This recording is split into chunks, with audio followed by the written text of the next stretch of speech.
Hello and greetings from UB.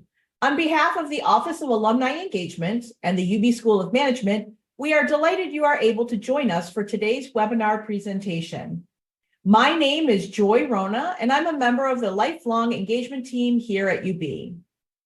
Since 1923, the UB School of Management has been developing leaders and making an impact on individuals, businesses, and communities around the world. In their mission to define the future of management, Dean Iyer has unified the school around 4 distinct areas of focus: business analytics, social impact of management, business of climate change, innovation, entrepreneurship, and leadership.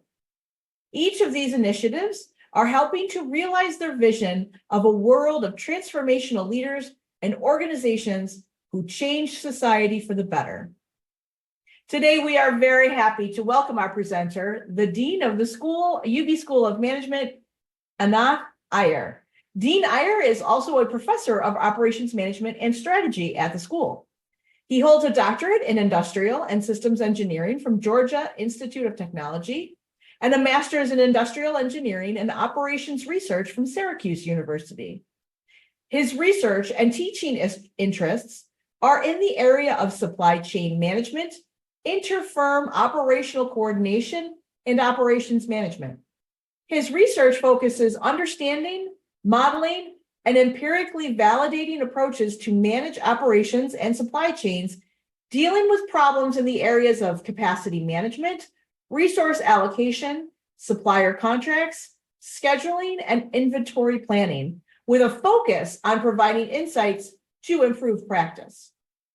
In today's webinar, Dean Iyer will explain that as we manage the impact of climate change across industries, energy transitions are both imminent and significant.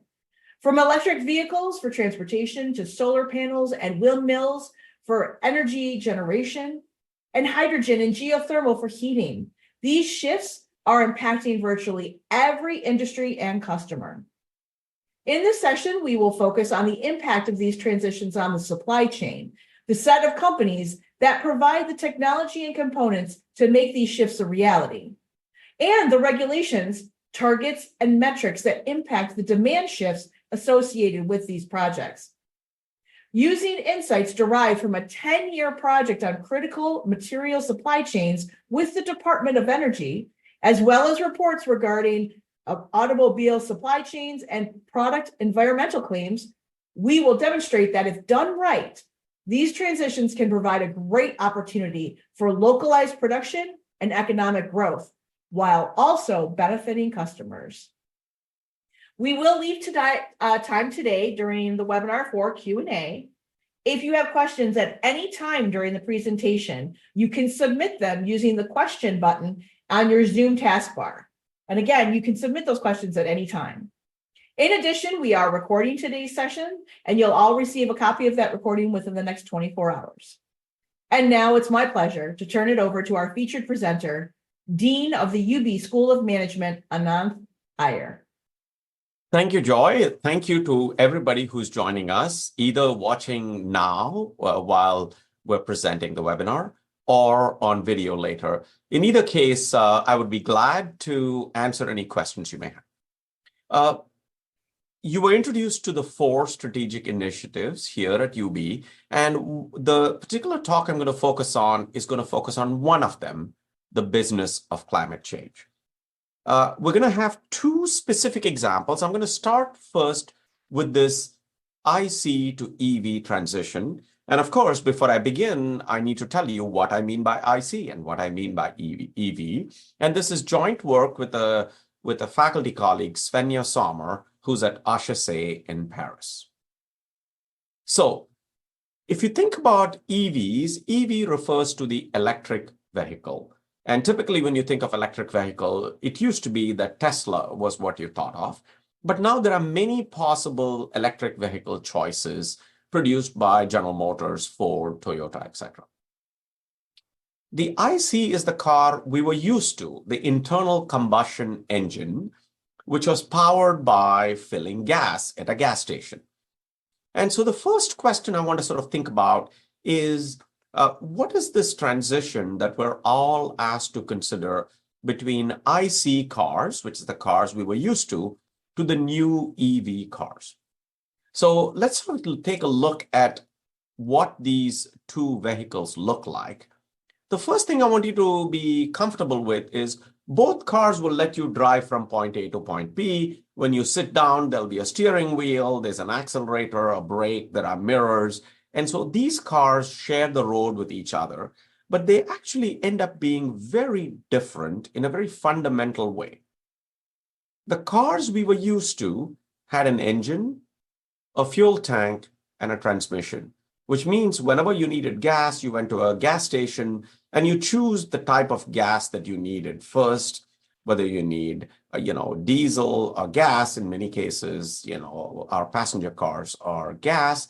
And within gas, whether you want an 87, 89, or a 93 octane level. That's about the choice you have to make. But in the electric vehicle world, it's going to be very different. And what's different about it is that power comes from a battery. There's an electric motor, and all the power is being sent to the wheels of the car using a power module. So it's a very different configuration. And if you want to drive the car, you got to actually plug in the car so the battery gets charged up, and the battery then gives you a certain mileage you can travel. So one of the things you notice that's different about the two is that there's something fundamentally different. In an internal combustion engine, there is a tailpipe, and in the tailpipe, there are emissions. So when we think about why we're shifting from cars that we know and love and work perfectly fine to these new cars, is there's an interest in eliminating those tailpipe emissions to basically reduce the carbon footprint that we create as we drive various places. So that is the thought process. Now, remember, because there are so many cars on the road, there's an existing infrastructure with gas stations, etc. And this electric vehicle needs to have new infrastructure with new charging stations. Now, of course, you might say, I'm just going to plug it in at home. There are lots of details saying if you plug it in into a regular outlet, charging your car might take, say, 20 hours. Whereas if you plug it into a high-powered outlet, you might be able to do it within 20 minutes. And so many, many details are involved with respect to this transition. But I want to talk through this transition and the business impact or the economics of this transition. So if you look at the automobile energy source changes, one of the reasons we're concerned about this, if you look at the entire transportation sector, it accounts for 29% of US greenhouse gases. Now, Tesla, of course, produced an electric vehicle. Now, granted, the early versions were very unaffordable for the masses, but over time, those prices are coming down. The net result of Tesla's success and adoption is that many automakers have announced plans to phase out production of IC cars by 2035. Okay. Some of them even claim or had claimed that 50% of the new cars they would sell by 2030 would be electric vehicles.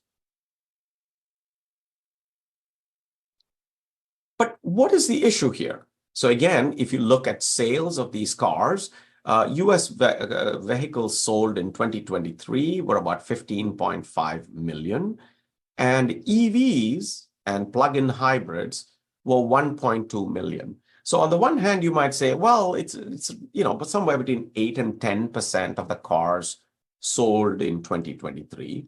But the key is that that fraction is increasing. And the reason that fraction is increasing is that in order to exist as a car company, they have to satisfy what are called CAFE mandates. And CAFE refers to the fleet miles, that if you take all the cars sold and the mileage of all of the cars, the federal government mandates increasing that CAFE standard in order for you to exist as an automaker. And the standard levels, I mean, we're supposed to hit about 55 miles per gallon CAFE standards. And the only way you can hit that higher level is to include electric vehicles into your mix. So again, you might say, well, everything seems sort of moving along. What is the issue? And the question I want you to consider is, if you're in the market for a car, what car would you want to buy? So make it a very individual question. And I know about a year and a half ago, I was in the market for a car. I asked this exact same question. I was studying this problem and then started worrying about, if I had an electric vehicle, would I have access to charging stations where I can be charging my car quickly? Or would I be potentially stuck with having a car but not having power in the car? So these are the kinds of questions to think about. But I also want you to think about one little detail. And here I want to introduce another vehicle, and that is the plug-in hybrid electric vehicle. So I talked to you about the internal combustion engine. I talked to you about the electric vehicle. When typically people think about Tesla, Tesla is a vehicle that does not have a fuel tank. The only way you can charge a Tesla is to plug it in and charging the battery. But there is an alternative, and the alternative is a plug-in hybrid, which is incidentally what I ended up buying. And the plug-in hybrid is a car that has a battery, and the battery may have, say, a capacity of close to 50 miles per gallon, 50. Now, what happens with that battery? That's a much smaller battery. And the plug-in hybrid is something you can plug into the wall in your garage every evening when you come back home. And guess what happens? Next morning, you have 50-mile range again. So in effect, every day when you leave the house, you have a 50-mile battery charge that you can operate purely on the battery. Once you run out of this battery, there is an engine with gas. You switch to this gas. So that is a plug-in hybrid. Now, what is the issue? What is shown here is the average vehicle price. So just if you look at 2023, end of 2023, the price for an electric vehicle was about $68,500 on average. The price for a plug-in hybrid was about $48,000. Okay. Now, both of these cars are trying to compare like to like in terms of features. So they're not the average car, they're cars with similar requirements. So the first question to ask is, first, what's the difference between these two cars? And the difference comes from the size of the battery. The plug-in hybrid has what's called a 16 kilowatt hour battery, and the electric vehicle has a 64 or 70 or 80 kilowatt hour battery, a substantial difference. Now, one of the reasons this is important is we were talking about the car. Now we're talking about the battery in the car. And this is why supply chains matter. It's not the battery in an electric vehicle is close to 50% of the cost of the car. So in some sense, even though we're saying that the electric vehicle costs about $68,000, a little more than about $33,000 is the cost of the battery. So the battery is crucial in the pricing of these vehicles. So let's look at this battery in more detail. This is really a very important component of the car. So what are the steps in the making of a battery? The first is you need a whole bunch of components. All batteries have two parts, an anode and a cathode. The cathode is the one which has which has a whole bunch of critical materials that are sourced from all over the world. You may have heard issues in terms of availability of lithium, availability of cobalt, where are they going to get mined, et cetera, et cetera. That's a very crucial component. All of this material is put together to create what are called cells. And the simplest way to think about cells, even though it's not exactly accurate, is when you think about batteries for your own household, you're going to pick a AA, AAA battery, and that comes in the form of a cylinder. The cells look like that cylinder. Okay, they're a little more sophisticated because they are lithium ion, etc. But they are that form. And your battery at home also has these anodes, cathodes, etc. One way to think about it, these cells are grouped together to form modules, and those modules are grouped together to form packs. So the way in which your 64 kilowatt hour battery or 80 kilowatt hour battery is created in a Tesla or other cars is by, and this is not quite exact, but think about lots of little batteries grouped together to give you the power to drive your car. Okay. Now, I don't suggest taking all the batteries in your house and trying it to drive your car. There's a lot more sophistication involved. And one of the sophistication is in first managing the heat that gets generated. And so there's a lot of software involved, there's a lot of cycling, etc. So that's called pack assembly. That pack has to be integrated into the car, and that's called vehicle integration. These first 5 steps now give you a vehicle that can run on a battery. Once the battery is used over its life cycle, the batteries are expected to have a life cycle of between 10 to 12 years. And the battery's life cycle decreases when all of the battery cells start degrading in terms of their performance. So then there's an afterlife, and the afterlife can come from taking the same battery and putting it to a different use, which is as a battery backup, or deconstructing the battery, removing all of the material and reusing it to form a new battery. So this is the battery supply chain. Again, at this point, you'd be wondering, why is he telling me about all this? I'm not an engineer, I don't care. I'm hopefully trying to get you to this data. And one of the things that's fascinating is if you look at the time between 2010 and close to, say, 2019, 2020, this is the decrease in the cost per kilowatt hour. So over a 10-year period, we went from a cost per kilowatt hour of about 1,183 down to 156, a factor of 10 decrease. You might say, what happened? What decreases by a factor of 10? Well, technology happens, learning happens, all of those things happen. Now, remember, this was 2019. We just crossed below 100 kilowatt hours and are headed even lower. So the first thing to note is the battery costs are decreasing. As battery costs decrease, guess what? The electric vehicles, the plug-in hybrid costs will be decreasing. So that's one.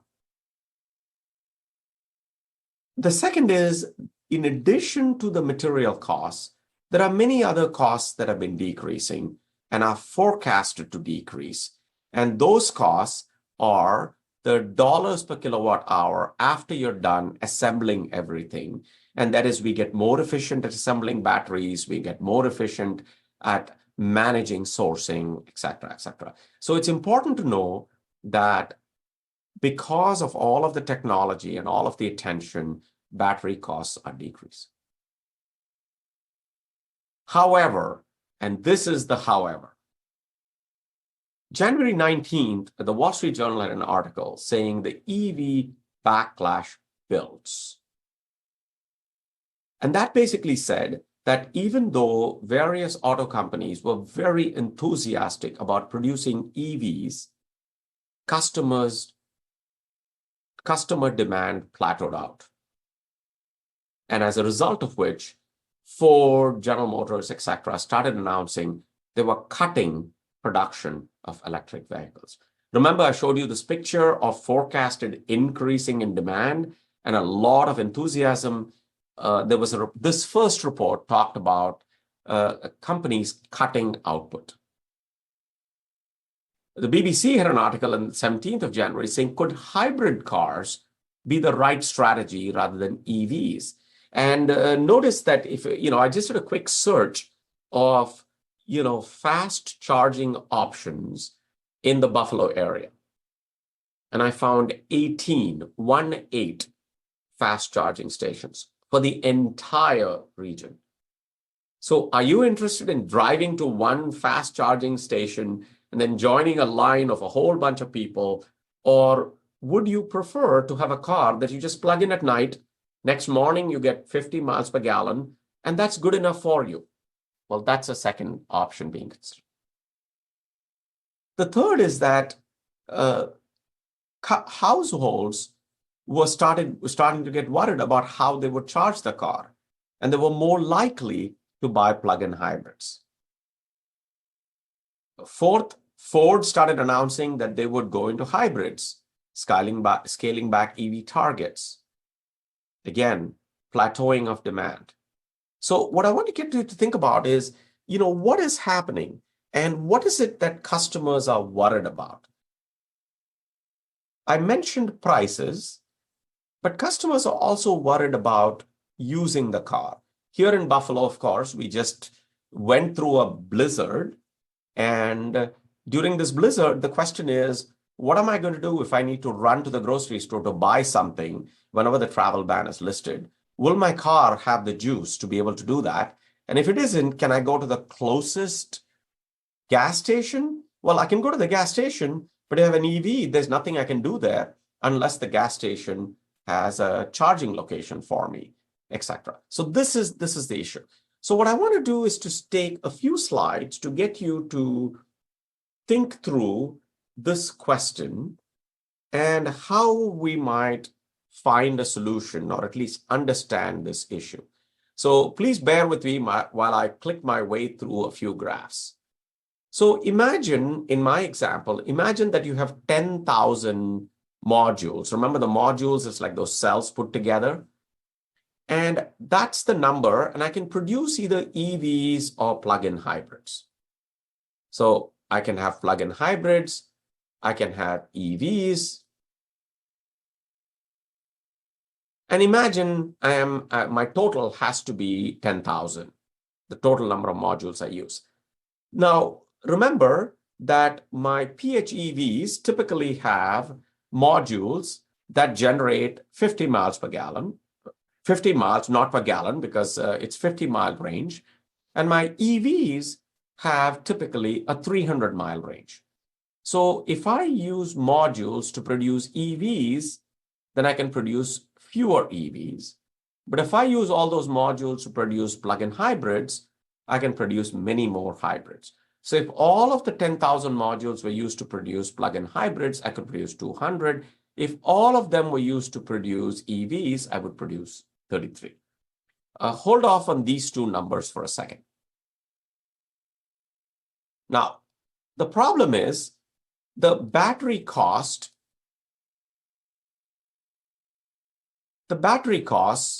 for a plug-in hybrid are different from the battery cost for an EV. Why? Because you need more modules. You need more modules because you have a greater kilowatt hour, greater range. So the EV has a lot higher cost than the PHEV. Now, of course, I told you that the battery cost is could be about 50% of the overall cost. So if you have a much lower battery cost, the plug-in hybrid can be a lot less expensive. I already showed you some prices.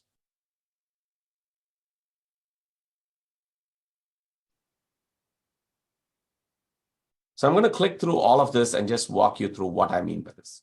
So customers have to decide what they're willing to pay to buy this vehicle.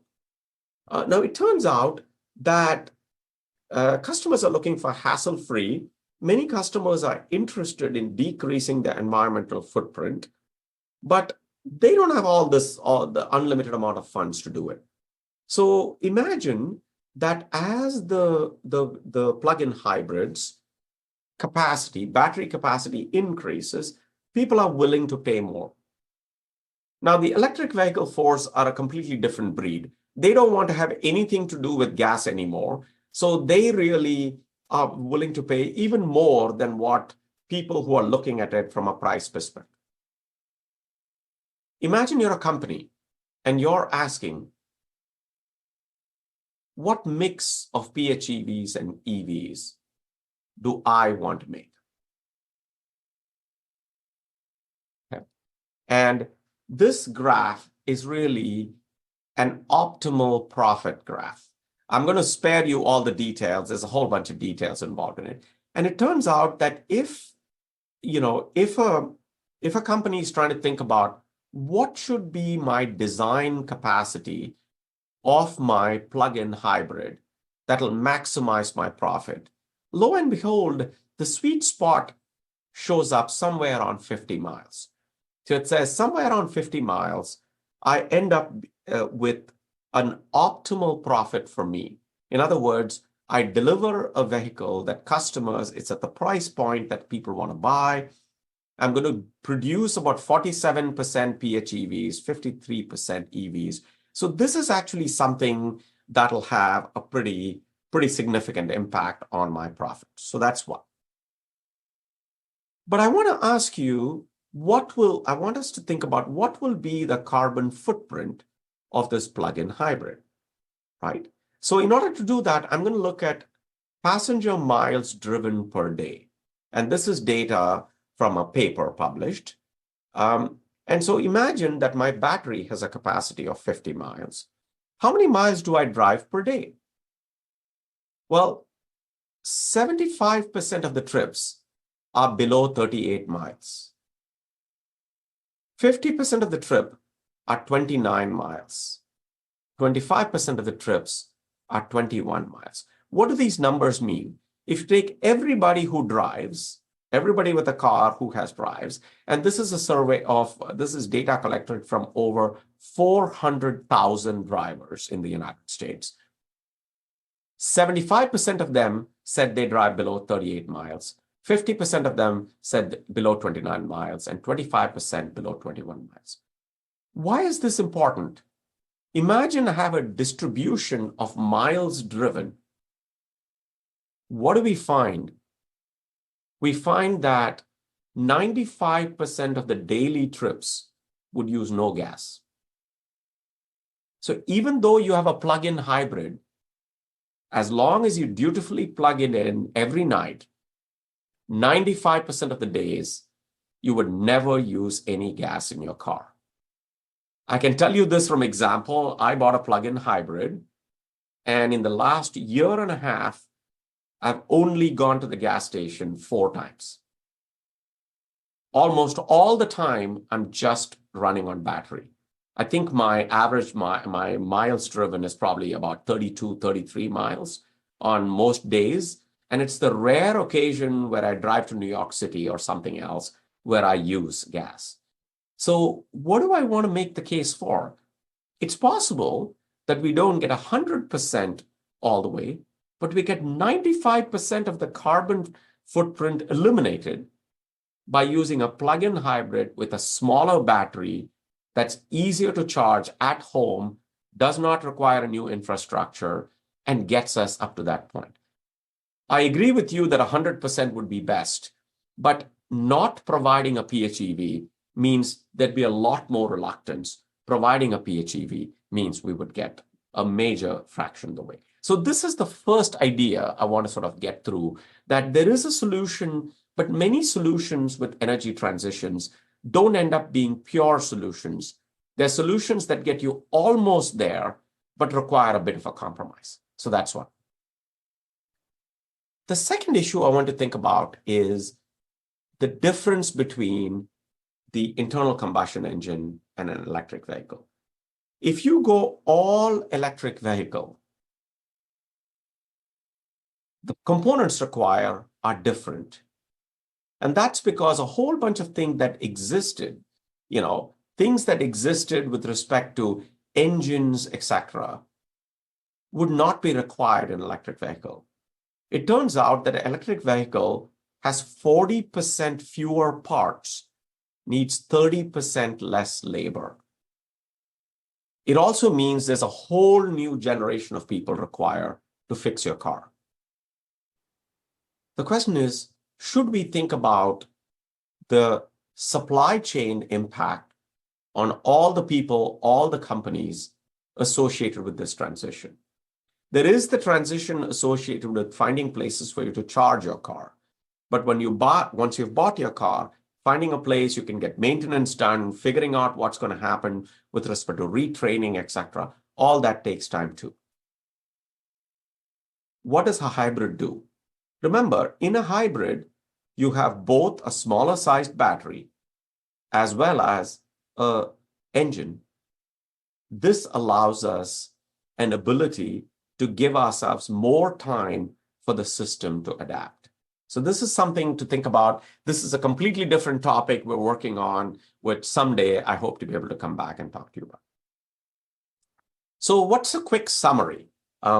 With battery costs, changing infrastructure issues, it's more likely we're going to get a mix of plug-in hybrids and electric vehicles. If you ask me for advice today, I say, given the state of charging infrastructure, consider a plug-in hybrid. You will not have to worry about range anxiety. Plus, if you're dutiful in terms of charging your battery, potentially 95% or more of your trips, you will not see the engine coming on. When you drive a car on battery, it's incredibly quiet because the battery is a very quiet, energy source, and you'll also see it when you are at a stop sign, because it immediately, the moment you tap the accelerator, you get access to the entire battery juice that's available to drive your car. I'd like you to think about the support supply chain, because all of the mechanics, all of the repair processes, all of the charging stations still are going to take some time to adjust. Many of you would be looking at the fact that there are a lot of new battery technologies coming up. These include solid-state batteries, etc., which are a lot safer, but these technologies have yet to be developed. You may have heard about issues of critical materials. For example, cobalt, which is a critical material, is sourced from the Congo. And in the Congo, there are a lot of issues with respect to access to material, the mining industry, and the role of children, artisanal mining. All of that has to be sorted out. One thing, again, I'm not talking about here is the role of other solutions, such as hydrogen. So those are very, very early stages. All those could have a role. In other words, the quick summary I'd like you to think about is energy transitions involves thinking about the supply chain. And the moment you include the supply chain impact, it's possible you may need to have a mix of products in your suite so that it's easier for customers to come along with you when you're transitioning to a new power source. So before I move on to the next topic, I'm going to hit the pause button and see if any of you have questions. So I'd be happy to take questions. So, Dean Iyer, thank you so much. It's so funny. I've never considered all the pieces that go into production, and it's overwhelming. But we do have a question. This person would be interested in hearing your thoughts on future electric supply availability in different regions of the country and its impacts on cars.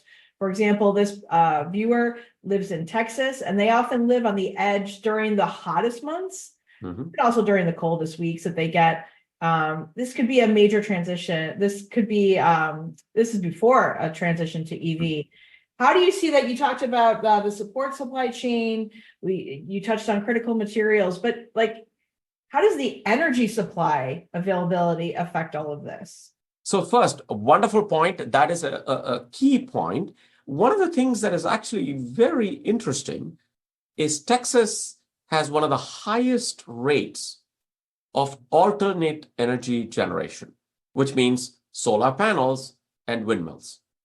So one thing that is interesting is one way that you would get energy supply is potentially putting in solar panels. So if you put in solar panels in your house, then even if the grid goes down, you could still have battery backup being charged that'll charge your car. And if you have a plug-in hybrid, then you're 50 miles right away. So that is one solution. That being said, this is another reason why a plug-in hybrid strategy may be an intermediate strategy. One thing that is happening is there's a lot of extra capacity being added to the grid. And there are many new energy sources being considered. Just as an example, some of the big users of energy are places like steel mills and various other refineries and other things. As they start shifting to sources such as hydrogen, they will free up energy for being used for other things, for example, for transportation. I do not want to dismiss the question. This is an important question.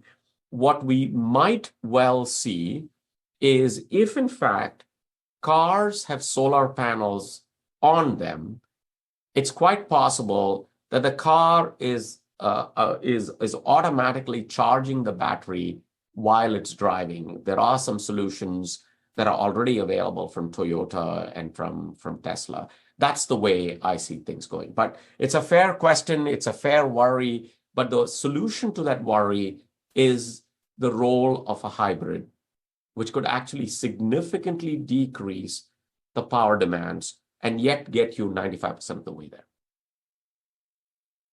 All right. We have another question here. Although 95% of the trips might be under 50 miles, as you showed on your slides, a much higher percent of the miles traveled could be on the gasoline motor, which creates CO2. What does your analysis conclude about the impact on CO2 for the PHEV? Okay, so notice that the part we're trying to dismiss is assume that we're comparing an internal combustion engine with the same distribution of miles to a PHEV. So basically, this is called the tail of the distribution. The tail of the distribution is long trips. So yes, there are a few long trips that you're driving on with the PHEV. If you happen to drive those trips on the PHEV, during those periods, you will be potentially using your gas engine. But remember, this is the driving in a day, right? So the question to think about is, how many miles will you drive in a day? If you look at the carbon emissions, yes, it wouldn't get you 95%, but my best guess is it would probably decrease the overall carbon footprint by closer to about 80%. And this is a slight technical difference. This is fraction of trips versus the actual carbon footprint. So that's my best guess. A little north of 80% would be the decrease in the carbon footprint. Please don't get me wrong. I'm all for 100%. But if I have a choice between people not buying EVs and buying gasoline cars versus getting an 80% reduction in the footprint and thereby getting most of it, that is the case. That is the case I'm making. This is one of those situations, I think, where something is better than nothing. Yes, yes. I do have a question, and I don't know if you'd be able to answer this because it's about the support supply chain. Mm-hmm. Many people cannot plug in because of street parking or shared parking spaces. Or is there any indication on how this could be addressed? So there's actually a wonderful local company, and which I expect many more of these companies would come about. And so this company offers a service whereby if you sign up for the service, they will come to your car and charge your battery. So you don't have to go to the charging station. The charging station comes to you. Okay. So that to me is a wonderful solution.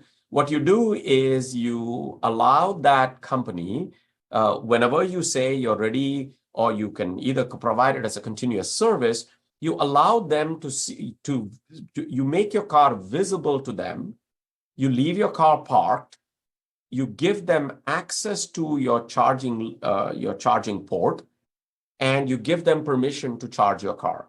So that to me is the solution that I would see. And this company could just, if many people sign up, then while you're asleep, they could go through and just go down the parking spots and charge people who have signed up. So that's one. If you see in many cities, you actually see these charging ports being made available on the street. There's a company called ChargePoint, and it has many such locations. So that is the infrastructure yet to be developed. The Inflation Reduction Act has a very large sum of money in several billions. The requirement from the Inflation Reduction Act is that there should be charging stations separated, high-speed charging stations separated by no more than 30 miles from each other. So I expect that will get sorted out. It's not there yet. So this is really, in some sense, in the economics world, this is the real world friction. There is the intent, but things haven't caught up. And so again, this is the place where a plug-in hybrid comes as a possible solution. Many parking stations are now providing these facilities where you can plug in and charge, and they can charge you for the power you used, etc. So all of this is something that is yet being sorted out. So but the kinds of solutions really is a wonderful example of a context in which there's room for new companies, new innovation, etc. It's a wonderful opportunity for entrepreneurship. Yes. Dean Iyer, it's very much is. All right, that concludes our questions for this portion of the webinar. We can move on and see what we have left for after your next part of the presentation. Okay, now I know it's about 12:40, so I'm going to speed up the next portion. But the next portion gets us to think about a slightly different question. And so now we were talking a lot about you driving your car. Well, it also turns out, and of course, it's a bad idea to talk about cooling. When you look out the window, you see a lot of snow on the ground if you're here in Buffalo. But believe me, the summer season will come, and our alumnus in Texas who talked about heat. Well, let's think about heat. Well, it turns out there's a similar set of transitions happening in terms of how you cool your home. There's also going to be these transitions regarding how you heat your home. So the Department of Energy has zero energy homes, and there's an intent to produce net zero energy buildings. There was a goal to create marketable zero energy homes and net zero commercial buildings. And typically, the net zero energy building basically decreases its energy needs. And the way it decreases its energy needs is it's through a variety of things that it does. One of the things it does is one of the goals was to focus on the air conditioning industry. And in terms of air conditioning, I'm thinking about central air. So don't think about the window units. Think about central air. So when you buy, in fact, I started looking at this number. I hope I convince you to start reading the SEER number, or if you go down to your basement, please look up the SEER number that is stuck on your air conditioning or air cooling unit. The SEER number is called the Seasonal Energy Efficiency Ratio, and there's a particular definition. It comes as a number. Historically, by historically, I mean before about 2005, 2006, the entire country had a mandated minimum SEER 10. And it turns out the industry sells what the federal government mandates. So the federal government mandated 10, over 75% of the equipment is SEER 10. Okay, it sits right there. Remember, air conditioning accounts for 18% of US building energy consumption. So the Department of Energy wanted to decrease this energy consumption. So what did they do? They mandated an increase in the SEER 10 to SEER 13. And the SEER 13 legislation, and even though it seems like very far away, was signed into law on the very last day of Bill Clinton's administration, very last day. SEER 13 means it's 30% more energy efficient than the historic. And there's a corresponding forecast. So the federal government mandates that this should switch, and now the supply chain study begins. So I'm going to give you a little story, and I'm going to try to give you the story in an abridged version of the story. So here is the timeline. Back in 2001, DOE had announced, it was 2001, which was the last day of the Clinton administration. They give you 5 years from the date of the announcement for it to become law. 2006, what happens when it becomes law? All production of the previous equipment in the United States and all imports stop on that day. Any new production or imports have to be for SEER 13 and higher. So that's the role of the regulation. It's a deliberate way to change the industry. But, little detail, if you had built up a mountain of inventory of the old SEER 10, you could continue to sell them however long with no limit. So imagine I told you this. I told you the fact that the government has mandated that on 23rd January 2006, which actually turns out to be the new administration's beginning, and this was the Bush administration, younger Bush, on that day, all production of SEER 10 has to stop. You might guess that if people weren't ready for it, or it was a much lower price than this new SEER 13, or the installation costs are bigger, the ductwork is bigger, etc., people might want to buy the old product. And if you want to buy the old product, anybody with deep pockets would have built up a mountain of inventory. So that's the intuition that you would think of. So I want to get you to think about this conceptual idea of a transition. The old product is being phased out. A new product is being ramped up for introduction.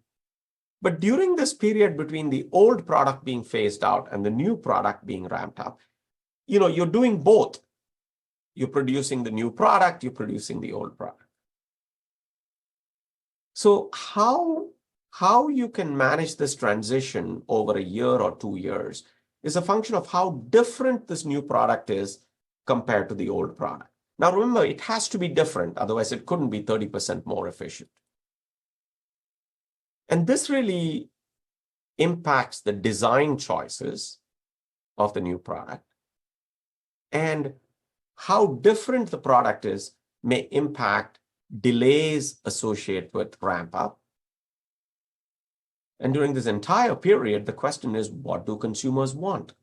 Because remember, at the end of the day, the market is going to deliver what the consumers want.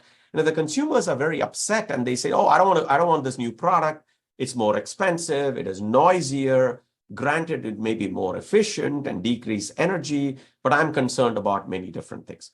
So what I want you to think about is more and more, we're going to see this interaction between government regulation and consumer preferences. And those of us who teach in business schools, are involved with talking to companies, this is the nexus between technology and business.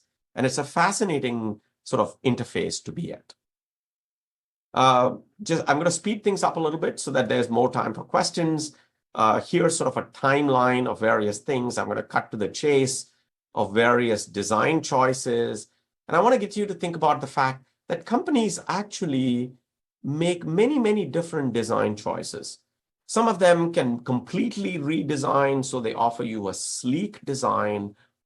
Others basically say, let me give you a stopgap solution that gets you a SEER 13 rating, but it's not the most efficient, but I'm trying to hit a price point that you'll be happy with. And then later on, as we start building volume, I'm going to improve the system. Again, a whole range of designs are possible.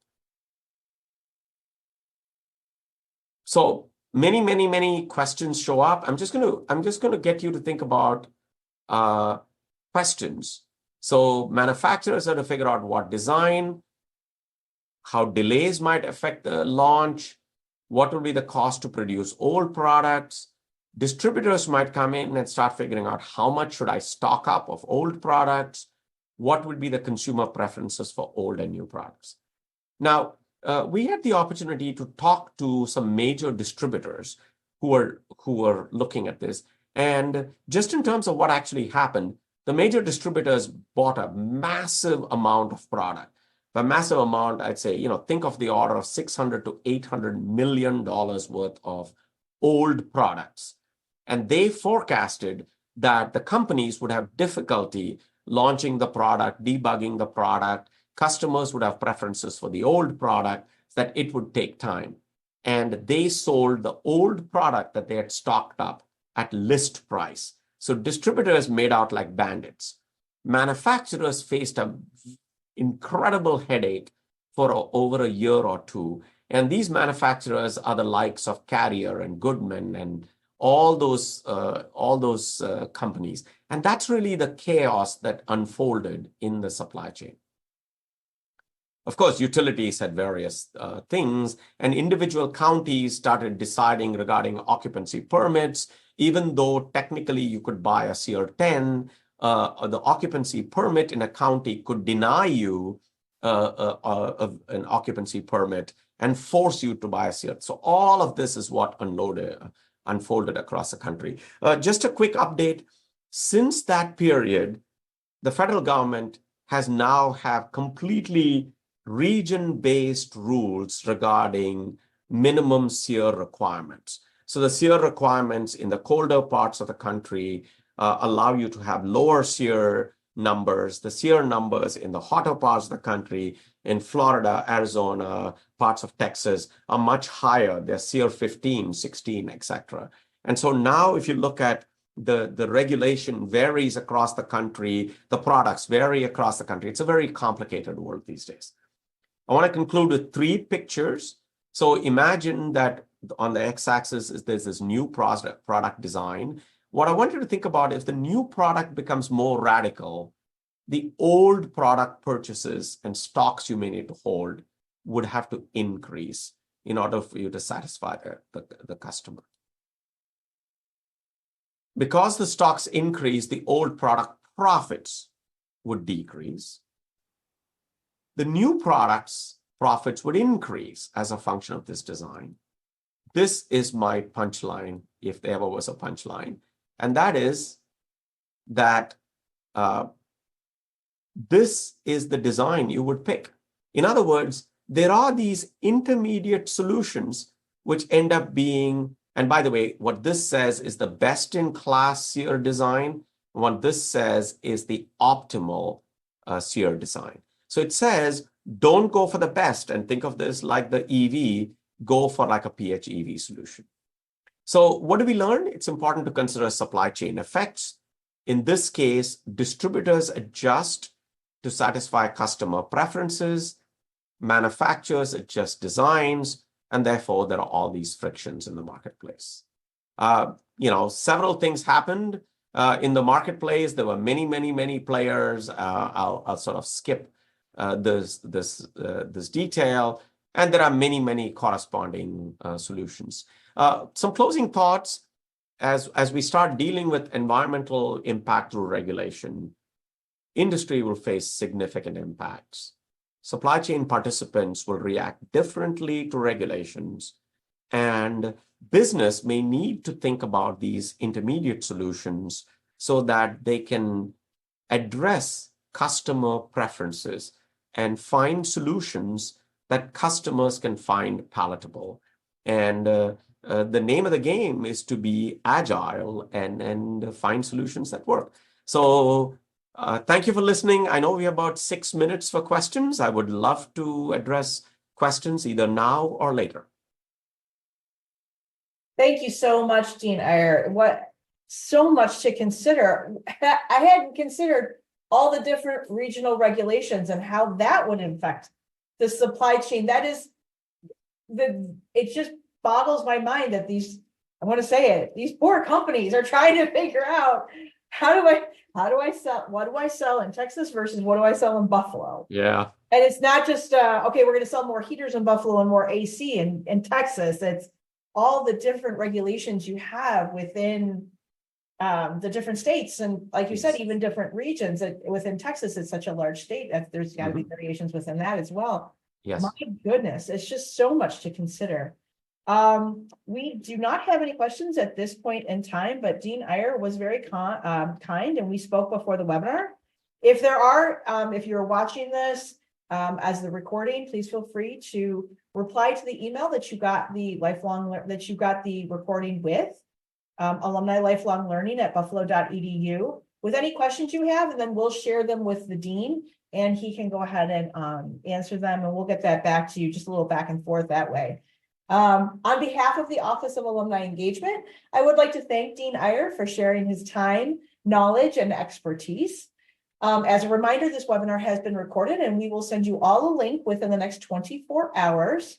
Our Webinar Wednesday series continues next week with Denise Levine, Assistant Director of the Idea Center here at UB.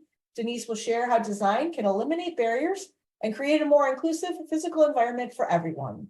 More information and registration details will be shared in tomorrow's follow-up email. I want to turn it right back to Dean Iyer for any last minute thoughts that he wants to leave with people after today's webinar. The first thing I want to say is thank you. Thank you for listening. The second thing is there's one word I want you to remember today is the word supply chain and the word regulation, and finally, intermediate solutions. These three things. The supply chain impact is important. Regulation is what is required to significantly decrease the carbon footprint and get us products that can help us do that. But think about intermediate solutions. So when you're thinking of the next car, yes, you could consider an internal combustion car.